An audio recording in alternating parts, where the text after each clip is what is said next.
Sir, ഒരു skill training എന്ന് പറയുമ്പോഴത്തേക്കും അതിൻ്റെതായ ഒരു പർപ്പസും അതിൻ്റെതായ ചില ടെക്നിക്കുകളും ടാക്ടിക്സുകളും എല്ലാം യൂസ് ചെയ്യേണ്ടി വരും. പക്ഷെ ഒരു കൗൺസിലിംഗ് എന്ന് പറയുമ്പോഴത്തേക്കും കുറേ കൂടി ഒരു എംപത്തറ്റിക്കൽ ഒരു അപ്രോച്ച് അതിന് ആവശ്യമുണ്ട്. അപ്പോൾ സാറ് പേഴ്സണലി അതിന് കുറച്ച് സമയം എടുക്കുകയും അത് മനസ്സിലാക്കുകയൊക്കെ ചെയ്യേണ്ട ഒരു സംഗതിയുണ്ട്. കൗൺസിലിംഗ് സാറ് തിരിയാനുള്ളൊരു കാര്യം എന്തായിരുന്നു? ഒന്ന്, ഞാൻ എമ്പതിയുള്ള മനുഷ്യനാണെന്നുള്ളതാണ് എൻ്റെ കാര്യം, എനിക്കത് തോന്നി. രണ്ടാമത്തെ കാര്യം, എൻ്റെ ലൈഫ് എക്സ്പീരിയൻസ് ആണ്. ഞാൻ ജീവിച്ചു വന്നൊരു ജീവിതത്തിൽ നമ്മളിങ്ങനെ പലപ്പോഴും തോന്നത്തില്ലേ, ഈ ഘട്ടത്തിൽ ഇങ്ങനെ ഒരാൾ ഇല്ലായിരുന്നെങ്കിൽ ജീവിതം കൈവിട്ടു പോയത്. എൻ്റെ ജീവിതത്തിൽ അങ്ങനെ കുറേ മനുഷ്യരുണ്ട്. എനിക്ക് പേര് പറഞ്ഞ് തന്നെ പറയാൻ പറ്റുന്ന ഒരു ഫാദർ സോജി കന്നാലിൽ, അച്ഛൻ ബിജു ചുളയില്ല പ്ലഗ്ല, കുറേ പ്രീസ്റ്റാണ്, വൈദികരുണ്ട്, അധ്യാപകരുണ്ട്. ഒരു മനോജ് കുര്യാക്കോ സാറിനെ ഞാൻ നേരത്തെ പറഞ്ഞത്, ഒരു ശോശാമ ടീച്ചറിനെ ഞാൻ പറയുന്നു. എനിക്ക് എൻ്റെ കൃത്യമായ ജീവിതയാത്രകൾക്കിടയിൽ ഈ മനുഷ്യരൊക്കെ അവിടെ ആ പ്ലേസുകളിൽ ഇല്ലായിരുന്നെങ്കിൽ എൻ്റെ ജീവിതം എത്രമാത്രം ഈ കാണുന്ന അവസ്ഥകളിലോട്ടൊന്നും എത്താൻ പറ്റില്ലായിരുന്നു എന്നതിനെപ്പറ്റി എനിക്ക് നല്ല ബോധ്യമുള്ളതുകൊണ്ട് ആ നിന്ന മനുഷ്യരോടുള്ളൊരു നന്ദി എന്ന നിലയ്ക്കൊക്കെയാണ് ഞാൻ എന്നെ വളർത്തിയത്. ഞാൻ പറഞ്ഞല്ലോ, എൻ്റെ ഗ്രാൻഡ് ഫാദർ വല്യപ്പനും വല്യമ്മയാണെന്ന് പറഞ്ഞല്ലോ. വല്യപ്പ നന്നായിട്ട് മദ്യപിക്കുമായിരുന്നു. എൻ്റെ ഒരു 5ാം ക്ലാസ് 6ാം ക്ലാസ്സിലെ ഒരു ഈവൻ്റ് ഞാൻ പറയാം. ഈ നന്നായിട്ട് മദ്യപിച്ച് ഈ ചീത്തവിളിയും ചില പ്രശ്നങ്ങളും കേസുമൊക്കെ ഉള്ള ഒരു ഫാമിലി. ആ ഫാമിലിയിലെ വല്യമ്മ ഒരു ദിവസം 5ാം ക്ലാസ്സുകാരനും ഒരു 3ാം ക്ലാസ്സുകാരിയും എൻ്റെ പെങ്ങള് വീട്ടിലുണ്ട്, അമ്മയുടെ ചേട്ടത്തിന് മോളുണ്ട്.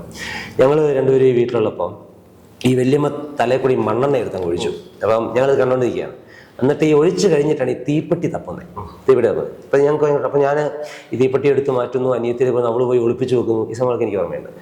അടുത്ത ഒരാഴ്ച ഞാൻ ക്ലാസ്സിലേക്ക് പോകുമ്പം എൻ്റെ ബാഗ് മൊത്തം തീപ്പെട്ടിയാണ്.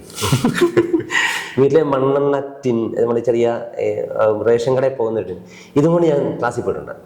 കുറേ നാൾ കഴിഞ്ഞിട്ട് ഈ മറ്റൊരു സുഹൃത്ത് സെല്ലറ്റിൻ്റെ അടുത്ത് കത്തി വെച്ചിട്ട് ആ ആഴ്ച മൊത്തം ഞാൻ ക്ലാസ്സിൽ പോയത് വീട്ടിലെ മൂർച്ചയുള്ള ആയുധങ്ങളെല്ലാം എൻ്റെ ബാഗിൽ വെച്ചിട്ടാണ്.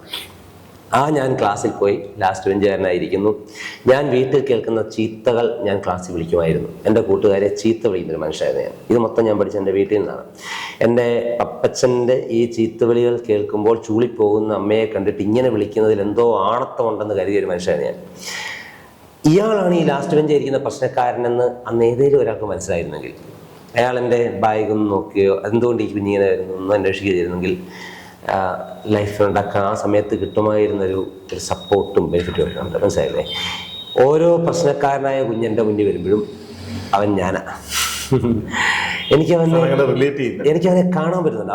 എനിക്കവനെ കാണാൻ, അവൻ ആ കാണിച്ചു കൂട്ടുന്നതിന് പിന്നിലെ ഒരു കാരണത്തെ എൻ്റെ ക്ലാസ്സുകളിൽ ഈ 10-500 കുട്ടികൾ ഒരുമിച്ചിരിക്കുമ്പോൾ ആ ബാക്ക് ബെഞ്ചിലിരുന്ന് 2 വിസിലടിക്കുന്നതിനെ കാണുമ്പോൾ ഞാനാ. അത് എനിക്കറിയാം, വഴക്കുറയാൻ തോന്നുന്നില്ല, പിടിയിട്ടില്ല, അത് ഞാനാണ്. അപ്പം ആ സമയത്ത് എന്തായിരുന്നു എനിക്ക് വേണ്ടതെന്ന് എനിക്കറിയാം. ആ സമയത്ത് എന്തായിരുന്നു എനിക്ക് മിസ് ചെയ്തതെന്ന് എനിക്കറിയാം. ഇത് സൈക്കോളജി പുസ്തകത്തിൽ നിന്ന് പഠിച്ചാൽ സാധനം കേട്ടോ.